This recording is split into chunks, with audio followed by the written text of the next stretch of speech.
노다지 썰전입니다. 2025년 3분기 K카가 역대 최고 실적을 달성했습니다. 매출 6,655억 원에 영업이익 240억 원. 정말 놀라운 성과인데요. 이게 정말 K카의 탄탄한 경쟁력을 보여주는 건지 아니면 아직 좀 더 지켜봐야 하는 건지 오늘 한번 제대로 파헤쳐보겠습니다. 저는 이번 실적이 K카의 구조적인 성장세를 확실히 보여준다고 생각합니다. 네, 안녕하세요. 저는 실적 자체는 굉장히 인상적이라고 생각합니다. 하지만 현재 시장 상황이라든지 또 앞으로 심화될 경쟁 구도를 보면요. 이 지속 가능성에 대해서는 조금 더 신중하게 봐야 하지 않나. 네, 그렇게 보고 있습니다. 네, 이번 3분기 성과는 정말 여러 면에서 좀 빛나는 것 같아요. 단순히 매출이나 영업이익 최고치를 경신했다. 이걸 넘어서요. 판매 대수도 전년 동기 대비해서 9.8%나 늘었거든요.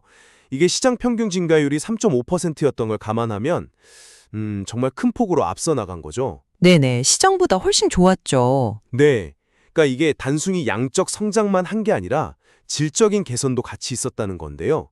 예를 들면 그 재고 회전일 수 있잖아요. 차 한 대 팔리기까지 걸리는 시간. 이게 30일로 단축됐고요. 또 판관 비율, 그러니까 매출액 대비 판매 관리비 비율도 6%대로 낮아졌습니다. 쉽게 말하면 차는 더 빨리 팔고 비용은 더 효율적으로 썼다. 이런 의미죠. 효율화는 확실히 눈에 띄네요. 그렇죠. 그리고 여기에 더해서 소매 판매 차량 한 대당 남는 이익, 그러니까 마진이라고 하죠. 이것도 170만 원으로 역대 최고 수준이고요. 또 보증 연장 같은 부가 서비스 수익도 꾸준히 늘고 있어요. 저는 이게 결국 온라인과 오프라인 매장을 결합한 K카만의 그 OMO 전략, 그리고 그동안 쌓아온 소비자 신뢰가 시너지를 낸 결과라고 봅니다. 그리고 주당 300원 분기 배당 결정, 이것도 상당한 자신감의 표현 아니겠습니까? 네, 실적 숫자 자체는 분명히 좋습니다. 그 점은 저도 동의하고요. 하지만 몇 가지 좀 고려할 점이 있습니다. 첫째는 아시겠지만 높은 금리 같은 이런 불안정한 거시경제 상황 속에서 중고차 시장 전체가 아직 완전히 회복됐다고 보기는 좀 어렵다는 점입니다. 시장 자체는 아직 어렵긴 하죠. 네. 그리고 두 번째는 K카 판매량 증가를 좀 자세히 들여다보면요. 출고된 지 얼마 안 된 준신차급 차량하고 또 8년 이상 된 실속형 차량 이쪽에 좀 집중되어 있다는 겁니다. 그러니까 중간 가격대 차량 수요는 오히려 좀 부진한 이런 시장 양극화 신호가 보이는데 이게 특정 고객층에 대한 의존도를 높이는 잠재적인 위험 요인이 될 수도 있다고 봅니다. 셋째는 판관비 비율이 6%대로 내려간 거요. 이게 과연 계속 지속 가능할까요? 물론 운영 효율 개선도 있었겠지만 이게 단순히 매출 증가에 따른 레버리지 효과인지 아니면 정말 구조적인 개선인지는 조금 더 지켜봐야 할 것 같습니다. 특히 작년 3분기와 달리 올해는 추석 연휴가 4분기에 있었잖아요. 그래서 3분기 실적에 그런 기저 효과가 일부 반영됐을 가능성도 배제할 수 없고요. 마지막으로 역시 가장 큰 변수는 완성차 제조사 같은 대기업들의 인증중고차 시장 진출입니다.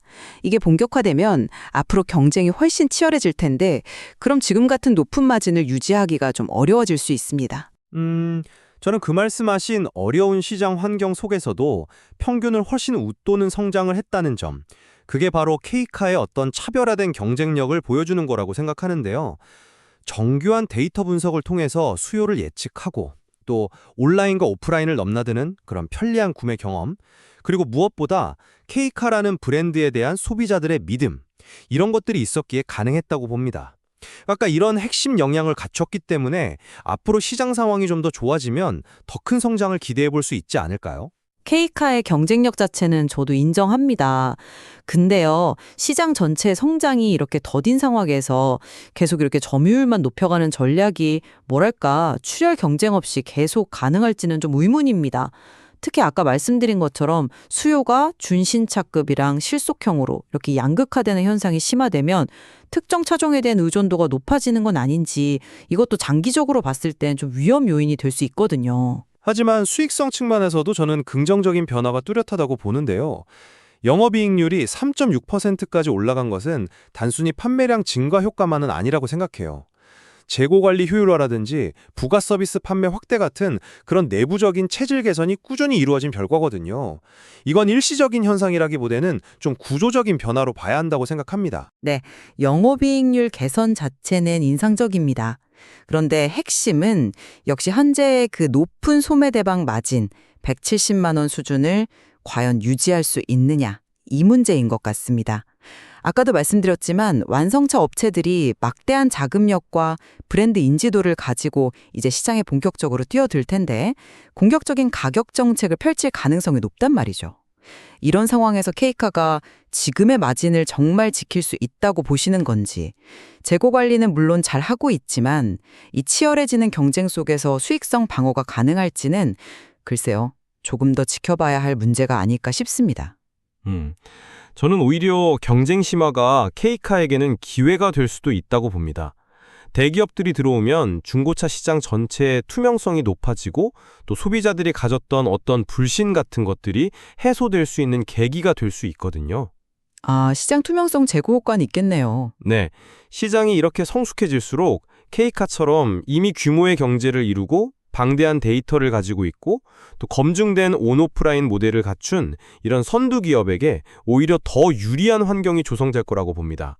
전국 50개가 넘는 지점망이나 실제 거래 데이터를 기반으로 한 그 가격 책정 능력, 이런 것들은 신규 경쟁자들이 단기간에 따라오기 어려운 아주 강력한 무기라고 생각합니다. 하지만 완성차 브랜드가 가진 그 강력한 브랜드 파워와 자금력을 너무 간과해서는 안 될 것 같습니다.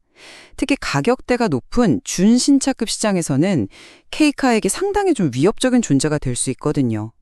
물론 케이카가 쌓아온 신뢰나 데이터 역량도 중요하지만 장기적으로 봤을 때 이 경쟁 심화의 영향이 전혀 없을 것이다, 이렇게 단정하기에는 아직 좀 이르다고 생각합니다. 네. 종합적으로 볼 때 저는 이번 3분기 실적이 케이카가 이 중고차 시장의 구조적인 변화 속에서도 확실한 성장 동력을 갖추고 있다는 것을 명확히 보여주는 증거라고 생각합니다. 뛰어난 운영 효율성과 브랜드 파워를 바탕으로 앞으로도 지속적인 성장을 이어갈 것으로 기대합니다. 네, 뛰어난 성과임은 분명합니다. 하지만 마냥 낙관하기는 아직 좀 이르다는 생각이고요. 거시경제의 불확실성, 그리고 갈수록 치열해지는 이 경쟁 환경 속에서 현재의 높은 수익성과 성장세를 과연 계속 유지할 수 있을지, 이게 앞으로 케이카의 가치를 결정짓는 가장 중요한 시험대가 될 것이라고 생각합니다. 네, 케이카의 3분기 실적, 오늘 저희가 이야기 나눈 것처럼 이렇게 다양한 해석이 가능한 것 같습니다. 시청자 여러분께서도 오늘 제시된 여러 관점들을 바탕으로 케이카의 미래를 한번 다각도로 전망해 보시면 좋겠습니다. 살펴볼 내용은 더 많이 남아 있습니다. 노다지 설전이었습니다.